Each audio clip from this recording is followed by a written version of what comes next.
to our presentation as representatives of the Pacific Alliance, that is Chile, Colombia, Mexico, and Peru, all in Latin, Central, and South America. And so we're here today because we are seeking out investors that can help 4 of our funding industries in order to relieve certain aspects of our economy that are currently dragging down our systems. And the most major aspect of that is the drug trade and the drug cartels that go along with that. Now we're pitching to American investors because we believe that our northern neighbors have the most influence and the most ability, and therefore responsibility, to relieve our drug problems and all the economic troubles that follow them. So in each of these 4 countries, they've been heavily devastated by the drug cartels and drug trade. However, in recent years, they're on the up and up. And so as Americans, we're looking towards you as buyers of our drug products to help replenish and justify yourselves as our northern democratic neighbors in order to relieve these problems from us. And so a little bit of economic history for our Pacific Alliance. This is an alliance between these 4 countries that was joined in 2012, so very recently, and in those years it's done very well. It was done by the Framework Agreement in June of that year, and each of these 4 countries decided to work together because each of them brings something to the table in terms of trade. Collectively, these 4 countries make up nearly half of the trade coming out of Latin, Central, and South America, which is pretty impressive given there are only 4 countries. Now, unemployment across the board for this alliance was hovering around 7.1% for the year of 2012, which is not too bad in comparison to the unemployment rates in the United States or other democratic nations.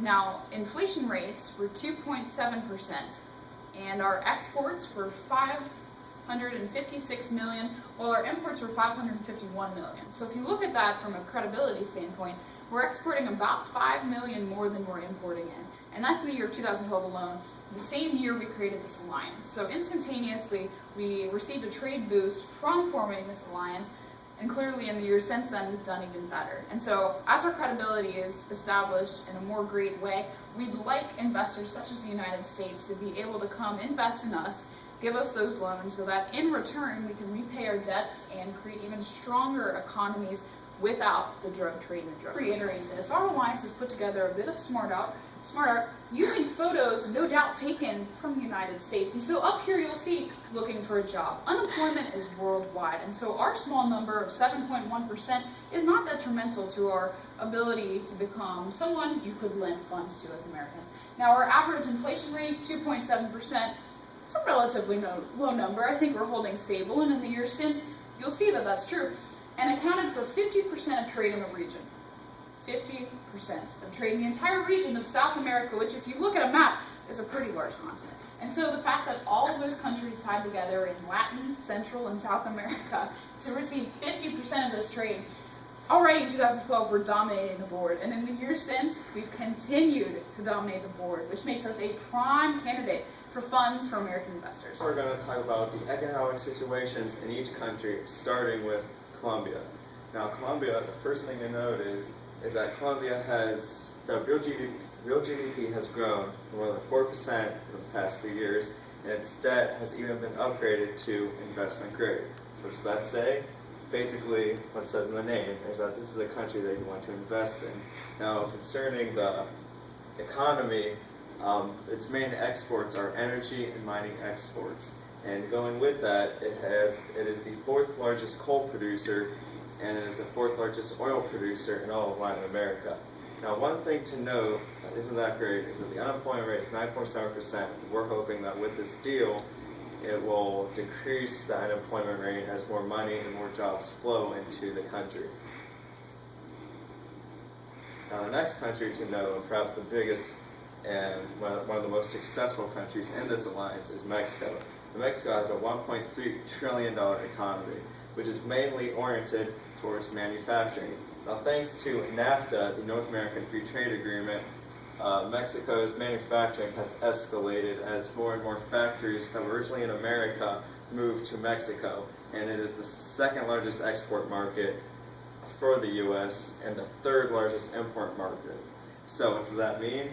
That means that America already does tons and tons of work with Mexico, and hopefully with this agreement, as Mexico sort of escalates its economy, becomes more successful, America will do more work with Mexico and therefore increase the money in Mexico and increase your payout from investing. Country we're going to talk about is Peru. And the economic situation in Peru is growing and developing very strongly.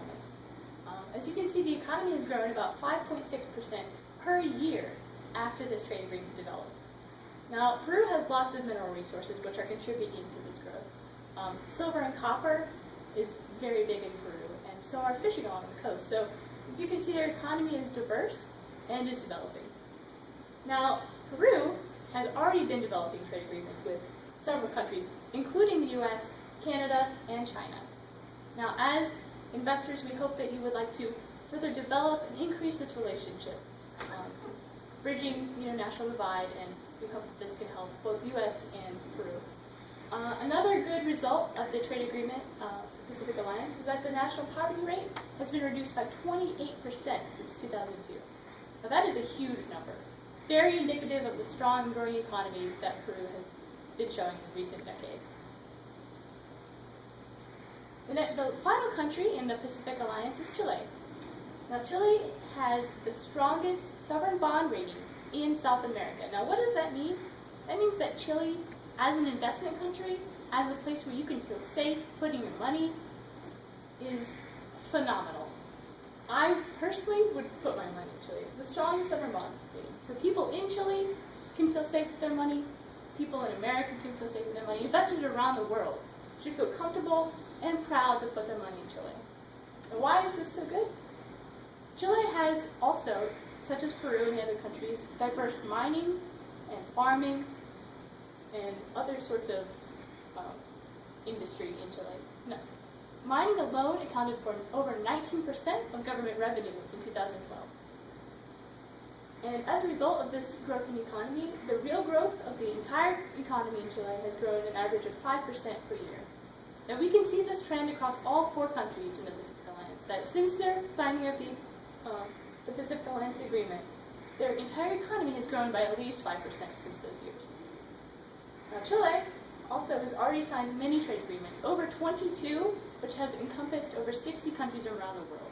So Chile is a world player, they are safe to put their money in, and we encourage you to invest in them as well. So for fund selection of the Pacific Alliance, there's farming, industry, defense, and tourism. These are the main aspects of income for the Pacific Alliance. For example, with farming, there's a large amount of bananas, other fruits like limes that are produced and sold throughout the world, as well as very abundant within the United States. With industry, Mexico is well known for their different factories and creating goods that are also used throughout the world. And then with defense, obviously, there's a lot of terrorism that's going along with the drug cartels. So there's a lot of funding that needs to go into the defense for the war on drugs. I mean, people are being killed on a day-to-day basis because of the drug cartels. And then there's tourism. I mean, it's the Pacific Alliance. There's beaches everywhere. We have the white sands, the calm beaches, the calm seas, and just a great time to bring your family. So invest with us today. According to World Bank's of 2012, the Alliance countries rank 1st, 3rd, 4th, and 5th in the ease of doing business with regard to the 32 countries in Latin America. So, obviously, we're the choice for you. It's our hope that after hearing all of these fun facts, figures, and statistics, as well as our smart art, you've been thoroughly convinced as American investors to invest in our Pacific Alliance of Chile, Colombia, Peru, and Mexico. Thank you for your time.